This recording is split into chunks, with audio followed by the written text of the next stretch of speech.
Good morning all of you.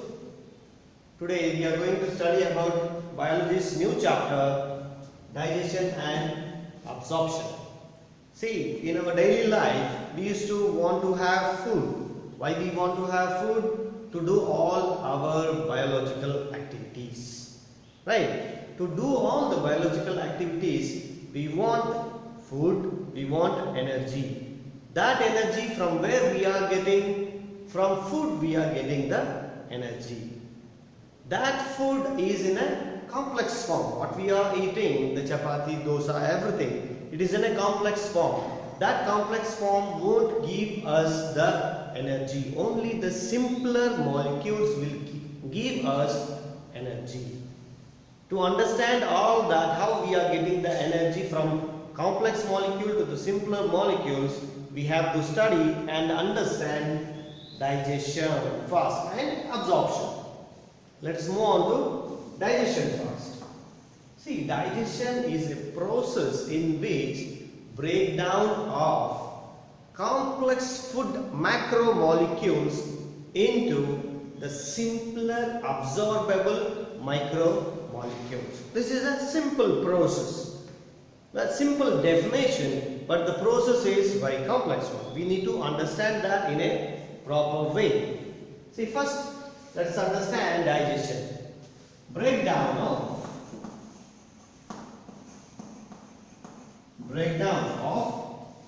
complex macromolecules into simpler micromolecules.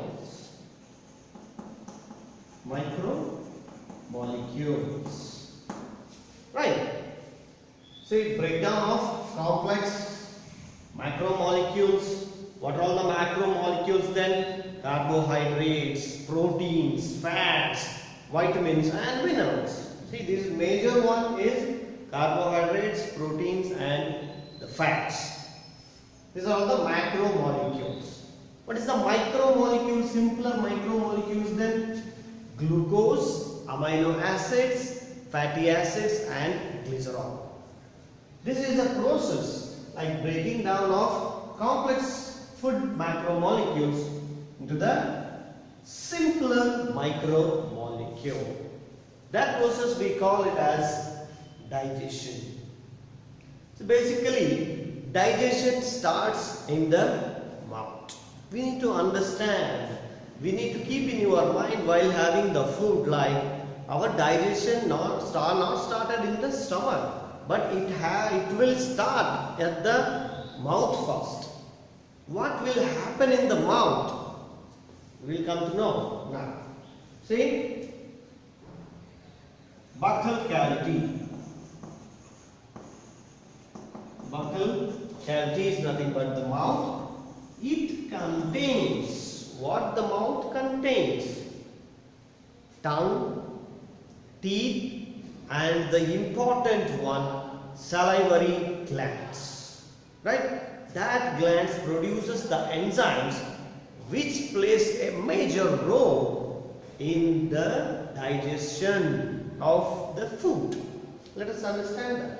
Buccal cavity contains the tongue, teeth and salivary glands. Very important. Salivary glands. Okay, what is the function of teeth? Teeth is useful for the breakdown, nothing but chewing. And the tongue is used to mix the food with the saliva. Right? Tongue for mixing and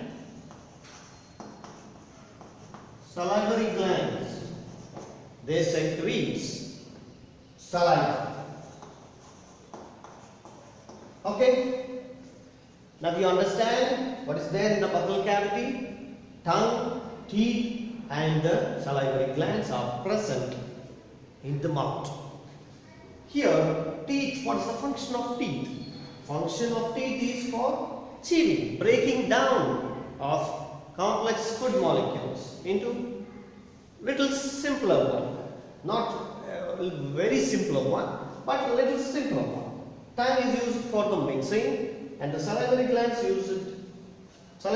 produces the saliva. See, this type of breaking down, we call it as the mechanical digestion, right? The mechanical digestion happens in the mouth. Mechanical means what? Breaking down, right? The mechanical digestion. See the mechanical digestion. The mechanical digestion. This is important to note it down. The mechanical digestion happens in the mouth, right? Okay. Then you understand about the chewing and mixing. We have to understand and study in a deep manner about the salivary glands. Okay? Let us know about the salivary glands, what are all the types, and which produces the saliva, which produces enzymes, everything we'll know now. Okay? Let us wipe it this.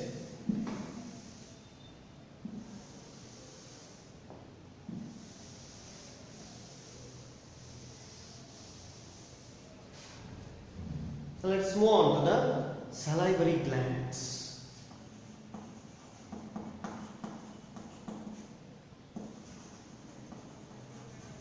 See, there are 3 types of salivary glands in the mouth. Okay, what are all they?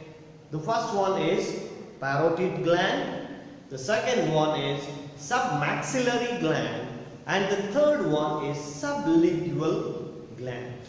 Okay, first write down all that and where it is present, what secretes what. Let us come to know. First, 3 types of salivary glands.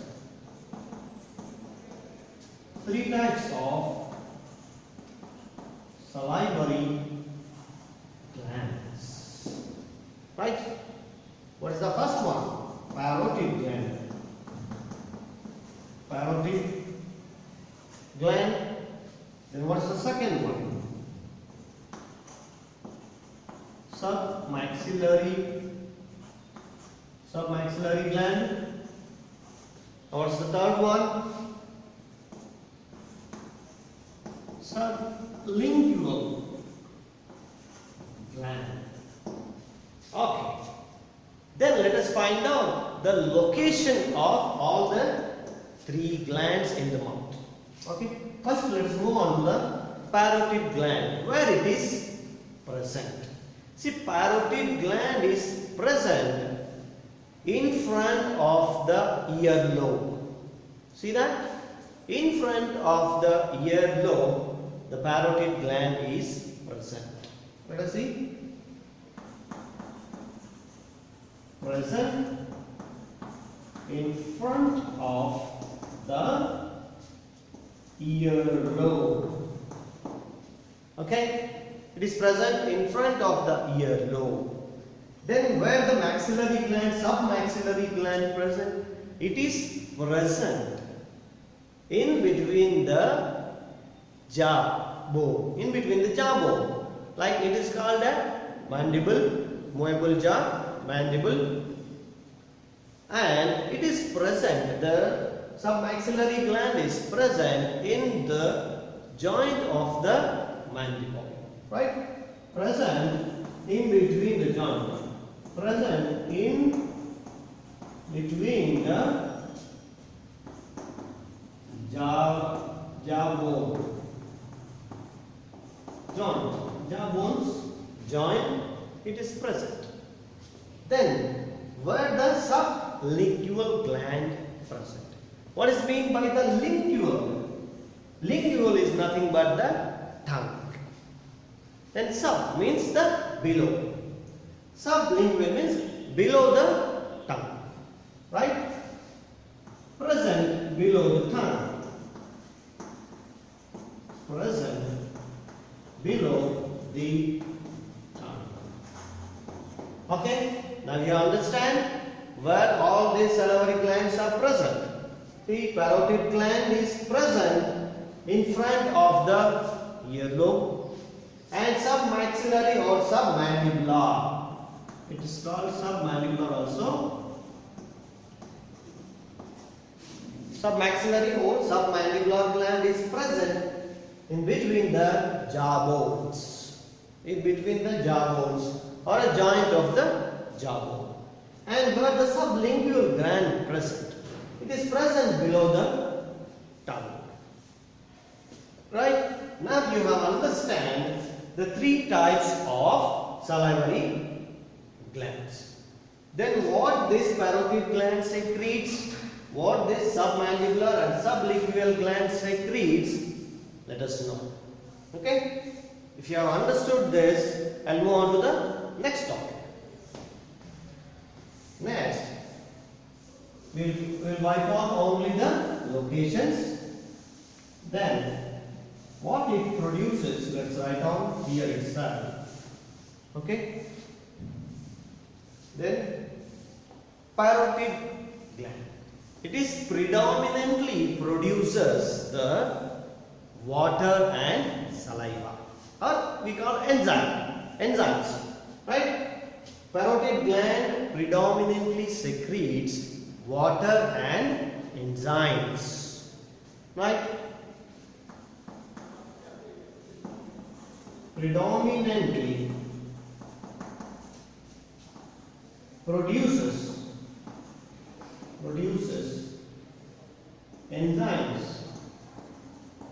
enzymes and water. Okay? It is predominantly secretes enzymes and water. When we touch the saliva, it is mucus inlay, like viscous in nature. How it is viscous in nature? Because of the presence of the mucus cells in that. But parotid gland secretes only water and the enzymes. But which gland produces the mucus? The mucus is secreted by submandibular gland and the sublingual gland. Right? These both the two glands secretes the mucus. Right? Both the two glands produces the mucus and the parotid gland secretes enzymes and water. What are all the enzymes produced by the parotid gland? Let us know that. If you understand this, which gland produces what, then we will move on to the next topic. Right? Enzymes and water, mucus. These two glands produces the mucus. Parotid predominantly produces the enzymes and the water. These enzymes are nothing but the salivary enzyme or salivary amylase. Okay, let us move on to that. It plays a major role in the digestion.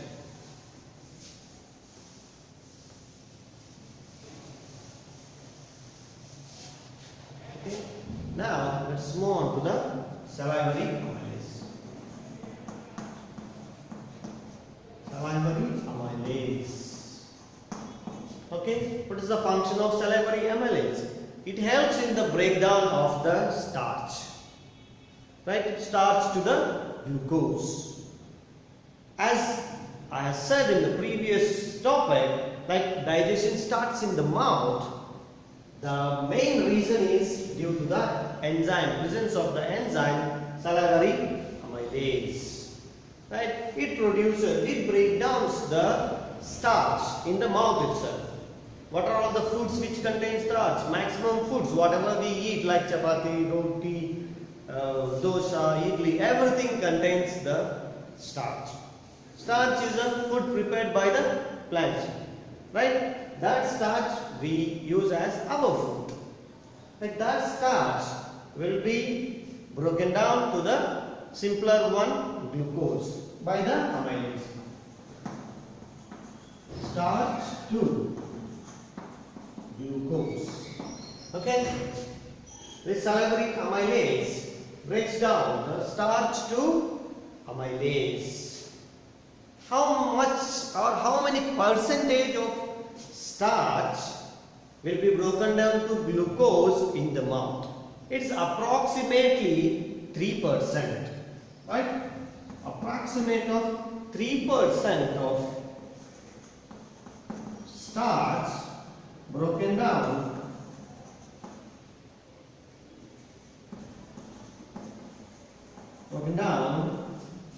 in mouth. Okay, now you understand this function of the salivary amylase. It breaks down starch to glucose, and only the 3% of starch will be broken down in the mouth if we chew the food properly. If we chew the food properly, then the 3% of the starch will be converted into the glucose. But salivary amylase was still active till the food passes through the esophagus. Right? Till the food passes through the esophagus, the amylase was still active. Then around 20% of starch will be broken down by the action of salivary amylase. Right? You understand now? 3% digestion happens in the mouth, like breakdown of starch happens in the mouth, and till the food, that is a mixed one with the saliva and the mucus, that we call it as a bolus, till the bolus reaches the stomach, in the esophagus, the further breakdown will happen, that is approximately around 20% of starch will be broken down till the bolus reaches the stomach. This is about what will happen in the mouth and what is the action of the salivary amylase. Now, next we will understand the esophagus. Next, the organ present in the human digestive system is the esophagus. Let us understand that.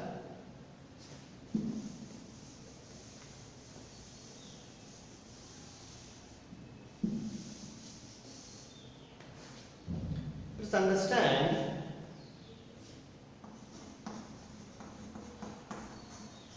esophagus. See, esophagus is a pipe-like organ which is made up of smooth muscles. It helps in the movement of food from the mouth to the stomach by the peristaltic movement. Peristaltic movement, how it will be? It will be like this. Right? This is a bolus, and when it is moving, it will give some movements like zigzag movement. That is nothing but the peristaltic movement. Basically, the peristaltic movements happen by the esophagus for the movement of bolus. This is the bolus. This is the esophagus. Right? Okay? This is the bolus and this is the esophagus. This is the peristaltic movement. Peristaltic movement. Right? And what is the function of esophagus?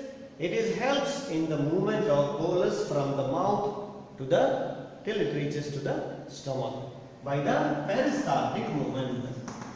Peristaltic movement. This is the basic function of esophagus. Next, the bolus enters into the J-shaped structure, a muscular organ called the stomach. If you understand till this, we will move on to the stomach.